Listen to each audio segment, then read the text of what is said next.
ഇന്ന് നമുക്കേ പനീർ ബട്ടർ മസാല ഉണ്ടാക്കുന്ന ഒരു റെസിപ്പി അതിൻ്റെ ഒരു വീഡിയോ ആണേ.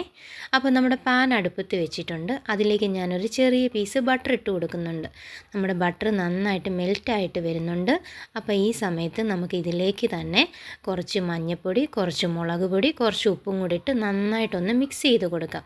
കാരണം ഈ മിക്സിലേക്കാണ് നമ്മുടെ പനീർ നമ്മൾ ഇട്ട് കൊടുക്കുന്നത്. അപ്പോൾ ഞാനിവിടെ ഇൻസ്റ്റൻറ്റ് പനീറാണ് എടുക്കുന്നത്. അതിനേക്കാളും നല്ലത് നമുക്ക് ഹോം മെയ്ഡായിട്ട് പറ്റുമെങ്കിൽ അങ്ങനെ എടുക്കാൻ പറ്റുന്ന പനീറായിരിക്കും ഒന്നും കൂടെ നല്ലത്. അപ്പോൾ നമ്മുടെ പനീർ നന്നായിട്ട് ഫ്രൈ ആയിട്ട് വന്നിട്ടുണ്ട്. ഇനി ഇത് മാറ്റിയതിന് ശേഷം നമുക്ക് വീണ്ടും അതേ പാനിൽ തന്നെ കുറച്ച് ബട്ടറും അതുപോലെ കുറച്ച് സൺഫ്ലവർ ഓയിലും ഒഴിച്ച് കൊടുക്കുന്നുണ്ട്. അതിലേക്ക് നമ്മുടെ മസാല ഐറ്റംസ്, ഞാനിപ്പോൾ മസാലയുടെ പൊടി വേണമെങ്കിൽ യൂസ് ചെയ്യാം. ഞാനിപ്പോൾ മസാലയുടെ കണ്ടൻറ്റുകളാണ് എടുത്തിട്ടുള്ളത്. നമ്മുടെ പട്ട, ഗ്രാമ്പൂ, ഏലക്ക, ബേ ലീഫ്, അങ്ങനെ അതെല്ലാം ഇട്ടൊന്ന് കൊടുക്കാം. അതിലേക്ക് 4-5 പീസ് വെളുത്തുള്ളി, പിന്നെ ഒരു പീസ് ഇഞ്ചി ചതച്ചതും കൂടി ഇട്ട് കൊടുക്കുന്നുണ്ട്.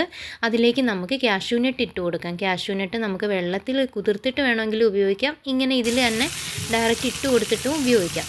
ഇനി അതിലേക്ക് സവാള ഇട്ട് കൊടുത്തു. സവാളയിലേക്ക് നമുക്ക് കുറച്ച് മഞ്ഞൾപ്പൊടി, കുറച്ച് മുളക് പൊടി, കുറച്ച് ഉപ്പും കൂടി ഇട്ട് നന്നായിട്ട് മിക്സ് ചെയ്യാം. ഇതിലേക്ക് ഞാൻ കുറച്ച് മല്ലിയില അരിഞ്ഞതും കൂടി ഇടുന്നുണ്ട് കേട്ടോ, കാരണം അരച്ചെടുക്കുമ്പോൾ നല്ല ടേസ്റ്റ് ആയിരിക്കും.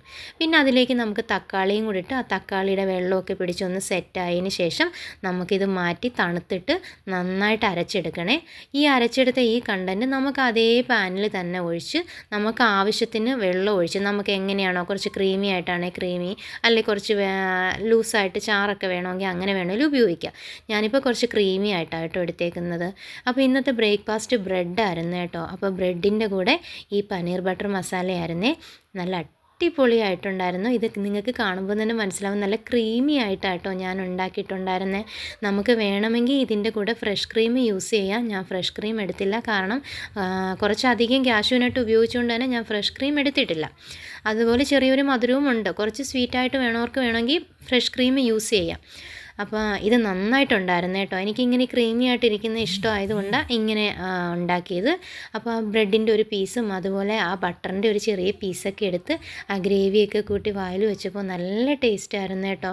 അപ്പോൾ എല്ലാവരും ഇതൊന്ന് ട്രൈ ചെയ്ത് നോക്കണേ. എൻ്റെ വീഡിയോ ഇഷ്ടമായ ചാനൽ ലൈക്ക് ചെയ്യാനും കമൻറ്റ് ചെയ്യാനും മറക്കല്ലേ.